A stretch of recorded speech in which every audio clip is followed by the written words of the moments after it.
I thought I was selling my father's old car. I never expected it to reveal the one secret he carried to the end of his life.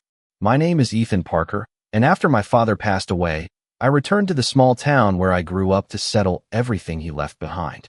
The house felt different without him. Every room carried a memory. The kitchen where he made breakfast every Sunday morning. The backyard where he taught me how to fix simple things. The garage where his old blue sedan had been parked for more than 20 years. That car was the one thing I never understood about him. My father, Michael Parker, was not someone who liked expensive things. He believed in taking care of what you already had. He washed that car every weekend, kept the engine running perfectly, and always said that some things were worth holding on to because of the memories attached to them. But after he was gone, I had a difficult decision to make. I lived several states away, and I knew I could not keep everything from my childhood forever. My sister Olivia had already taken some family photographs, and my mother had kept the personal items that meant the most to her. The car was the last major thing left. I told myself selling it was the practical choice. It was just a vehicle. At least, that was what I wanted to believe. The morning the buyer was supposed to arrive, I walked into the garage one last time. Dust covered the shelves, sunlight came through the small window near the door, and the familiar smell of the old car brought back memories I had not thought about in years. I remembered sitting in the passenger seat as a child while my father drove me to baseball practice.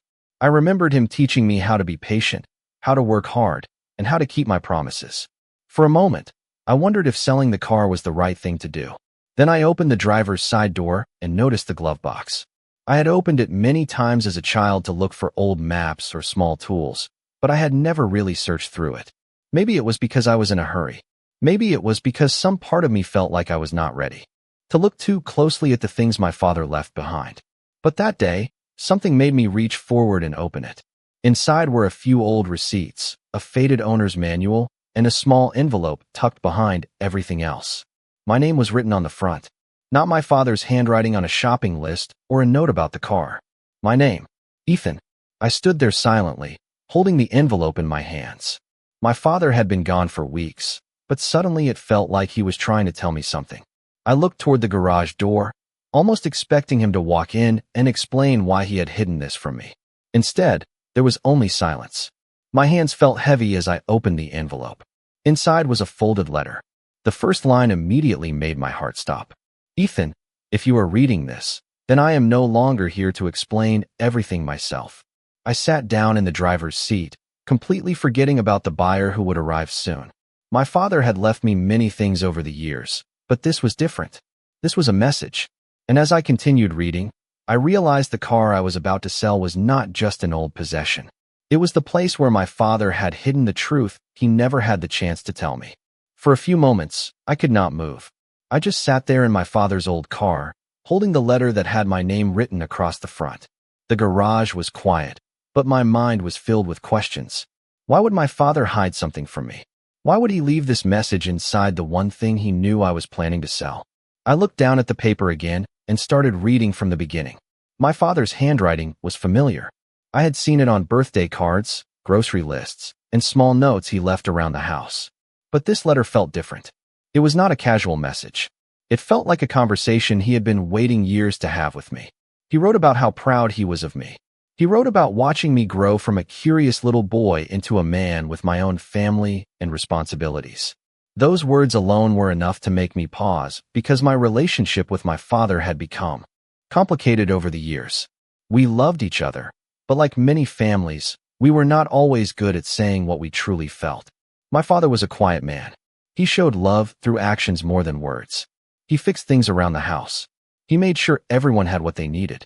He remembered small details that other people forgot, but he rarely talked about his emotions. As I continued reading, I reached the part that changed everything. My father wrote that there was something he had kept from me because he was not sure how to explain it. He said he hoped that one day I would understand why he made certain choices. Then he mentioned a name I had never heard before. Thomas. I stopped reading. The name meant nothing to me. I searched my memory, trying to connect it to someone from my childhood, but I could not. My father had many friends, but I had never heard him mention anyone named Thomas. The letter continued. My father explained that Thomas had been an important person during a difficult period of his life. He said there was a reason he kept the old car for so many years, and that the answer was connected to a promise he made long before I was born. I looked around the interior of the car, suddenly seeing it differently. The worn seats, the small scratches on the dashboard, the glove box where I had found the letter. I had always seen it as an old vehicle taking up space in the garage. Now I wondered what other memories it carried that I never knew about. Before I could finish the letter, my phone rang. It was my sister Olivia. She asked if everything was ready for the car sale. I looked at the envelope in my hand and realized I could not answer honestly. I found something Dad left behind, I told her. There was a long silence on the other end. What did you find? She asked. I explained about the letter and the name Thomas. Her reaction surprised me. She did not ask who Thomas was. She did not sound confused. Instead, her voice became quieter. Ethan, where did you find that? I looked at the glove box. In Dad's car. Another silence followed. Then Olivia said something that made me realize this was not just my father's secret. I thought he had gotten rid of everything connected to that part of his life. I sat there, holding the phone, trying to understand what she meant. My sister knew something she had never told me. Before we ended the call, she asked me not to make any decisions until she came back to town. That was when I knew the letter had opened a door to a story my family had kept hidden for years. And the person named Thomas was the first clue to a truth my father never wanted me to discover until after he was gone. After my conversation with Olivia, I stayed in the garage longer than I expected. The letter from my father was still in my hand, but now it felt heavier because I knew I was not the only person who knew about this hidden part of his life. My sister's reaction had changed everything. For years, I believed my father had simply been a quiet man who kept his thoughts to himself. Now I was beginning to understand that there were parts of his story that even his own family had chosen not to discuss. I decided to read the rest of the letter before making any decisions. The next few pages explained more about Thomas. My father wrote that Thomas was someone who helped him during one of the most important moments of his life. He described him as a loyal friend and someone who reminded him that kindness could come from unexpected places. But the more I read, the more questions I had. Why had I never heard this name before? Why had my father kept this friendship hidden? And why did Olivia seem to know something about it? Later that afternoon, Olivia arrived at the house. She walked into the garage and immediately looked at the old car. For a moment, neither of us spoke. It was strange seeing my sister react to the vehicle in the same emotional way I had. It was not just a car to her either. I always wondered if Dad would ever tell you, she finally said. Her words surprised me. Tell me what? I asked. Olivia took a deep breath and sat down on the old wooden chair near the garage wall. She explained that when she was younger, she had accidentally overheard a conversation between our father and our mother. She did not understand everything at the time, but she remembered hearing Thomas's name. She remembered our father saying that some promises were too important to break. I asked her why she never told me. She looked down and said she thought it was not her story to share. She believed Dad would tell me when he was ready. Hearing that was difficult because it made me wonder how many other things I had missed while I was busy living my own life. As children, we often believe we know our parents completely. We see them as simply mom and dad. We forget they had entire lives before we were born. They had friendships, struggles, dreams, and moments that shaped who they became. My father had always been the person I went to for advice, but I never thought about the possibility that he also carried stories he needed someone else to understand. Olivia asked if I had finished reading the letter. I told her I had not. She looked at the envelope carefully and said there might be something else inside. I checked again and noticed a small folded piece of paper hidden behind the letter. It was not another message from my father. It was an address. Underneath the address was one sentence written in his handwriting. Ethan, if you want to understand why this car mattered, start here. I stared at the paper, feeling the weight of the decision in front of me. The car sale was supposed to be simple. I was supposed to sign paperwork, hand over the keys, and move on. Instead, my father had left me a path to follow. That evening, Olivia and I sat at the kitchen table and talked about what to do next. We both knew we could ignore the address and leave the past alone. But something inside me would not allow that. My father had spent years protecting this secret. If he wanted me to find it, there had to be a reason. The next morning, I would visit the address from the paper. And for the first time since my father passed away, I felt like I was not just saying goodbye to him. I was finally getting the chance to know him. The next morning, I woke up earlier than usual. For the first time in weeks, I was not thinking about paperwork, cleaning out the house, or deciding what to keep and what to let go. My mind was focused on one thing: the address my father had left behind. I looked at the small piece of paper sitting on the kitchen table and wondered how many times he had held that same paper in his hands. My father was not someone who acted without a reason. If he wanted me to find this place, then there was something there that he believed I needed to understand. Olivia decided to come with me. Neither of us knew what we would find, but we both felt that this was something we needed to discover together. The address led us to a quiet neighborhood about 20 minutes from our childhood home. It was not a place I recognized. The houses were older, the streets were peaceful, and everything about the area felt ordinary. That almost made it more surprising. I had expected some dramatic location connected to my father's secret, but instead, we arrived at a simple family home with a small garden in the front yard. I looked at the address again to make sure we were in the right place. Then Olivia noticed a name on the mailbox: Thomas Hayes. We stood there silently for a moment. This was the person my father had written about. This was the person whose name had been hidden from me for years. Before we could knock, the front door opened.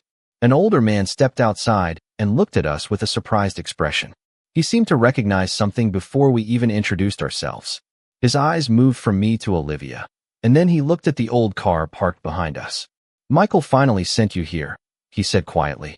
Hearing my father's name from a stranger immediately caught my attention. I introduced myself and explained why we were there. Thomas invited us inside.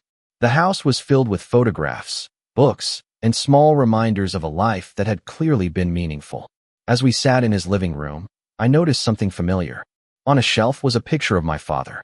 He was younger, smiling beside Thomas near the same blue sedan that was still sitting in our garage. Seeing that photograph changed the way I viewed the car. It was not just something my father owned. It was connected to a chapter of his life that I had never known existed. Thomas explained that he and my father had been close friends for many years. They met during a difficult period when both of them were trying to rebuild their lives. He told us that my father had always been someone who cared deeply about others, even when he never talked about it. I listened carefully as Thomas shared stories I had never heard before. He told me about my father helping him when he needed support. He told me about conversations they had about family, responsibility, and the kind of person they wanted to become. But then Thomas became quiet. He looked toward the photograph on the shelf and said there was something my father had never been able to explain to me himself. Something connected to the car. I leaned forward, waiting for him to continue. Thomas explained that years earlier, my father had made a promise. It was a promise involving someone from the past and a decision that affected our entire family. I felt the same feeling I had experienced when I opened the Glovebox. The feeling that I was standing at the edge of a truth I had spent my entire life unaware of. Before we left, Thomas handed me an old folder that my father had asked him to keep. He said Michael wanted me to receive it only when I was ready to understand. I held the folder in my hands, realizing that every answer I found seemed to create another question. The car, the letter, the address, and now this folder were all pieces of the same story. And for the first time, I began to wonder if my father had not been hiding the truth from me. Maybe he had been waiting for the right moment to finally share it. When I left Thomas Hayes' house, I carried the old folder against my chest like it contained something fragile. In a way, it did. It contained pieces of my father's life that I had never known existed. During the drive home, Olivia and I barely spoke. Both of us were trying to understand what we had discovered. Our father had always been the person we looked to for answers, but now we were learning that he had questions and struggles of his own. That evening, I placed the folder on the kitchen table and stared at it for several minutes before opening it. I felt like I was about to enter a part of my father's story that he had carefully protected for decades. Inside were several documents, old photographs, and another handwritten letter. This time, the letter was not addressed only to me. It was written for both Olivia and me. My father began by saying that he hoped we would understand why he kept certain things private. He wrote that every parent wants to protect their children from complicated parts of life, but sometimes protecting someone also means carrying a burden alone. As I continued reading, I learned that Thomas had not just been a friend. He had been someone who helped my father during a moment when our family's future could have looked very different. My father explained that many years ago, before Olivia and I were old enough to understand adult problems, he and Thomas made a promise to each other. It was a promise about helping someone who needed support and making sure that person would never feel forgotten. I looked at Olivia, and I could tell she was just as surprised as I was. Neither of us had ever heard this story. Then I found a photograph near the bottom of the folder. It showed my father standing beside the blue sedan, but there was someone else in the picture. A young woman was standing beside them. I did not recognize her. On the back of the photograph, my father had written a date and a short message. A promise kept. That sentence stayed in my mind. I asked Olivia if she knew who the woman was. She shook her head. For the first time, I realized that our father had not been hiding one secret. He had been carrying an entire chapter of his life that we never knew about. The next document in the folder answered part of the mystery. It was a letter from my father explaining that years earlier, someone close to our family had needed help starting over. He and Thomas had worked together to provide support without expecting anything in return. My father wrote that kindness was not something you did for recognition. It was something you did because it was the right thing to do. Reading those words felt like hearing his voice again. I remembered all the times I misunderstood him. I remembered thinking he was too quiet or that he kept too many feelings inside. But now I was beginning to see that his silence was not because he did not care. It was because he carried more than I ever realized. Before we finished reviewing the folder, Olivia noticed one final item inside. It was a small key attached to a handwritten note. The note had only one sentence. "The car will show you where the story continues." I looked at Olivia, then at the key in my hand. The same car I planned to sell was becoming the center of a mystery my father had carefully prepared for me to uncover. The next morning, we returned to the garage. And this time, we were not looking at the car as something to get rid of. We were looking at it as the final piece of a story my father wanted us to understand. When Olivia and I returned to the garage the next morning, the old blue sedan looked different. It was the same car I had seen countless times throughout my life, but now I understood that it carried memories I had never known about. I held the small key from my father's folder and wondered what he had hidden inside a vehicle he had protected for so many years. Olivia stood beside me, just as curious as I was. Neither of us wanted to rush this moment because we knew every discovery brought us closer to understanding the man our father truly was. I opened the trunk first, but there was nothing unusual inside. There were old tools, a blanket, and a few items my father had kept there for practical reasons. Then I remembered the note. "The car will show you where the story continues." I looked inside the glove box again, beneath the place where I had found the first letter. This time, I noticed a small hidden compartment that I had never seen before. The key fit perfectly. Inside was a small box wrapped carefully in cloth. My hands became still as I lifted it out. My father had not left behind random items. He had created a path for us to follow. Inside the box was another photograph, a handwritten journal, and a document with a name I recognized from the previous letters. The journal was the most surprising discovery. It was not a diary about everyday life. It was a collection of memories my father had written down over many years. As I turned through the pages, I found entries about moments I remembered differently. My father wrote about the day I was born, the first time he held me, and the promises he made to become a better person for his family. He wrote about mistakes he had made and lessons he learned. But the pages that caught my attention were the ones about the woman in the photograph. Her name was Claire. I had never heard of her before. My father explained that Claire was someone who entered his life during a difficult time, and that helping her became one of the most meaningful things he ever did. Olivia read over my shoulder and asked the question both of us were thinking. Why did he never tell us about her? I continued reading. My father wrote that some stories belonged to other people, and he did not want to share someone else's private struggles without permission.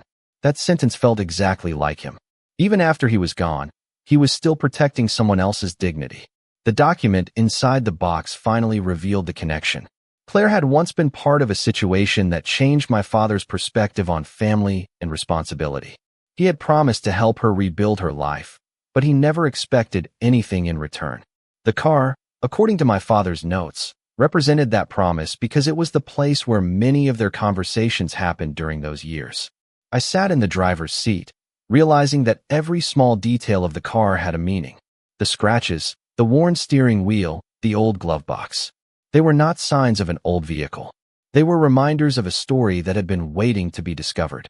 Before we could finish reading the journal, Olivia noticed a final page folded at the very back. It was written only a few months before my father passed away. The message was short, but it was clearly meant for me. Ethan, one day you may wonder why I kept certain things from you. I hope you understand that some secrets are not hidden because of shame. Some secrets are kept because they belong to someone else's heart. I read the sentence several times. For the first time, I realized my father's silence had not been about keeping me away from the truth. It had been about protecting a promise. But one question remained.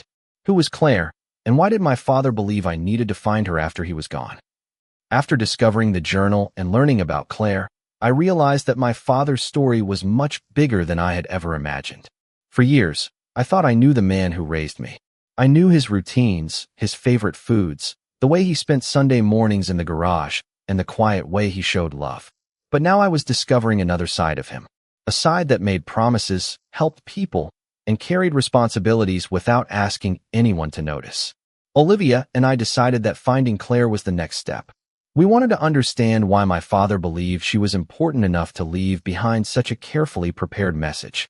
The journal gave us a few details about her life, including a city where she had once lived and a company where she worked many years earlier. It was not much information, but it was enough to begin searching. The following day, we spent hours looking through old records and trying to connect the pieces. At first, it felt impossible. There were many people with similar names, and we had no idea where Claire was now. But then Olivia found something. She discovered a community organization listed in one of the documents from the folder. The name matched a place mentioned in my father's journal. We called the office and asked if they had any record of Claire. The person on the phone paused when they heard my father's name. That reaction immediately caught my attention. After a few moments, the woman on the phone explained that Claire had been connected to the organization many years earlier. She said Claire was no longer involved there, but she remembered hearing about Michael Parker and the kindness he showed during that time. Hearing my father's name connected to someone else's memories was strange. I had spent so many years seeing him only as my father. I rarely considered that other people had their own stories about him. The woman gave us a possible address where Claire might still be living. Olivia and I drove there the next morning. The house was located in a quiet neighborhood several hours away. As we approached the front door, I felt nervous. I did not know what to expect. I did not know whether Claire would want to talk to us or whether she would even remember my father. When she opened the door, she looked at us with surprise. I introduced myself and mentioned Michael's name. Her expression changed immediately. She placed a hand over her heart and quietly said, "I always wondered if his family would ever find out." Those words confirmed that we had found the right person. Claire invited us inside, and we sat together in her living room. She looked through the old photograph we brought and smiled. She told us that my father was one of the most generous people she had ever known. She explained that years ago, she was going through a difficult transition in her life and did not know how she would move forward. My father and Thomas helped her find stability and reminded her that she still had value and purpose. But what surprised me most was what Claire said next. She told us that my father never wanted recognition. He believed helping someone was something you did quietly. He did not want praise. He did not want anyone to see him as a hero. He simply wanted to do what he believed was right. As I listened, I thought about all the times I misunderstood my father's silence. I thought he was distant. I thought he kept too much inside. But now I understood that he was someone who carried stories because he respected the people involved. Before we left, Claire handed me a small envelope. She said my father had given it to her years ago and asked her to keep it safe until his family came looking. My hands tightened around the envelope. Another message from my father. Another piece of the story. And this time, I knew whatever was inside would reveal the final reason he had hidden the truth from us. The envelope Claire handed me felt like the final piece of a puzzle that my father had carefully built over many years. I held it in my hands while sitting in her living room, wondering what words my father had chosen to leave behind. Every letter, every photograph, and every hidden message had shown me a different side of the man I thought I already knew. Claire looked at me and said she believed my father always hoped this moment would happen one day. She told me that Michael never wanted his actions to become a story about him. He only wanted the people he cared about to know they were not alone. Before we left, Claire asked me to open the envelope when I felt ready. I thanked her and promised that I would take care of everything my father left behind. During the drive home, Olivia and I talked about everything we had learned. We both realized that our father's greatest secret was not about something he wanted to hide. It was about something he wanted to protect. That changed the way I saw him completely. When we arrived home, I placed the envelope beside the old journal on the kitchen table. I waited until the next morning to open it, because I wanted to read it with a clear mind. The letter inside was shorter than the others, but every sentence felt meaningful. My father began by saying that if I had found the letter, it meant I had followed the path he left behind. He wrote that he knew I might have questions about why he kept certain memories separate from our family. Then he explained something I never expected. He said that every person has chapters of their life that happen before their children are old enough to understand. He wanted me to know that the man I knew as my father was only one part of who he was. He had been a son, a friend, a husband, and someone who made choices that shaped the lives of others. He wrote about the car and explained why it mattered so much. The vehicle was not valuable because of its age or condition. It mattered because it carried the memories of people who needed support during important moments. He wrote that he hoped I would not see the car as something old that needed to be removed from my life. He hoped I would see it as a reminder that small acts of kindness could continue long after we were gone. I paused while reading those words. For years, I believed my father left behind a quiet life with simple memories. Now I understood that his life had touched people in ways I never saw. The final page of the letter contained one more message. My father wrote that he was proud of the person I had become, but he hoped I would learn one important lesson. He wanted me to understand that people are often carrying stories we never see. Sometimes the quietest people have given the most. Sometimes the strongest love is shown through actions instead of words.